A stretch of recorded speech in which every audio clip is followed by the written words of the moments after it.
Welcome to the last breakfast. Please enjoy the video. You start by powering off the WH-1000 XM5 and removing the ear pads. This exposes the first clips and screws. Use a plastic pry pick, never metal, to lift the pad gently from the seam.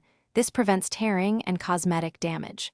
Once done, remove visible screws with a P0 driver and keep parts on a magnetic mat so you don't lose orientation or small springs. Make sure to photograph each step for reassembly. That reference saves time and prevents mistakes. You continue by removing mid-frame screws that secure the outer shell. Note screw lengths because they vary. Next, use a thin pick to pry the housing halves apart slowly. Apply even pressure along the seam to avoid snapping plastic clips.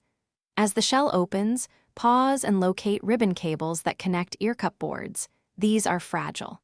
Once visible, disconnect the battery and ribbon connectors with a spudger. Doing that prevents short circuits and lets you safely handle internal boards and drivers.